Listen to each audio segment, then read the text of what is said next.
தமிழக வாக்காளர்கள் தெளிவாக முடிவிட்டிருக்காங்க. இந்த சட்டமன்ற தேர்தல் திமுகவுக்கு அரசுக்கு எதிரான தேர்தலாக இருந்துச்சு. அதனுடைய விளைவாக 15 அமைச்சர்கள் வரை தோல்வியுற்றிருக்கிறார்கள். திமுகவுடைய முதலமைச்சர் தோல்வி என்பது வருத்தத்துக்குரியது. அண்ணன் ஸ்டாலின் அவர்களை பொறுத்தமட்டில் ஒரு நீண்ட அரசியல்வாதி, அவரை பொறுத்தமட்டிலும் அவருடைய தோல்வி என்பது வருத்தமான தோல்வி. தமிழ்நாடு காங்கிரஸ் கமிட்டியுடைய தோல்வி ஸ்ரீபெரும்புதூரில் நடந்தது என்பதும் என்னை பொறுத்தமட்டில் அது நடந்திருக்கக்கூடாது. எங்களை பொறுத்தமட்டிலும் ஸ்ரீபெரும்புதூர் தொகுதி என்பது மறைந்த எங்களுடைய தலைவர் ராஜீவ்காந்தி அவர்கள் மறைந்த இடம்.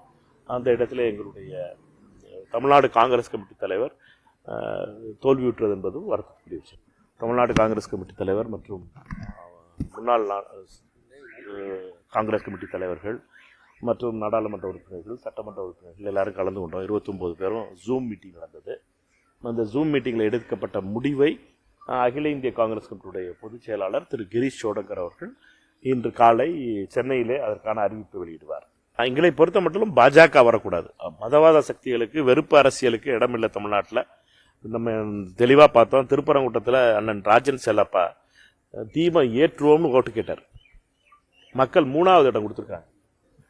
சிட்டிங் எம்எல்ஏவா இருக்க ராஜன் செல்லப்பா அண்ணன் அவர் இந்த பகுதியில் இருக்கவர், இந்த பகுதியில் பிறந்தவர், இந்த பகுதியில் அரசியல் பண்ணவர். அவரையே மக்கள் அவருடைய மதவாதத்தோடு அவர் விலை போனதனுடைய விளைவாக அவர் நிராகரிக்கப்பட்டார். 3வது இடம் எனக்கு அதிர்ச்சியா இருந்துச்சு ராஜன் செல்லப்பா அவர்களுக்கு.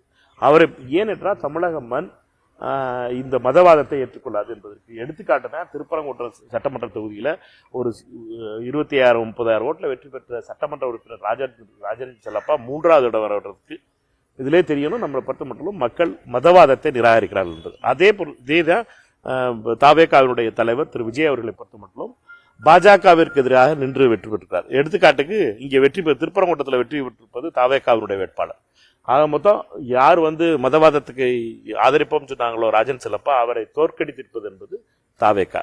இதெல்லாம் உண்மை. இதெல்லாம் ரிசல்ட்ல வந்திருக்க உண்மைகள். தமிழ்நாட்டினுடைய நன்மைக்காக பார்க்க வேண்டுமே ஒழிய எனக்கு கிடைக்கல, என்னைய மக்கள் நிராகரிச்சுட்டாங்க அப்படிங்கிறதுக்காக இது கிடைக்கக்கூடாது அது கிடைக்கக்கூடாதுன்னு சொல்றது வன்மத்தின் மறு உருவம்.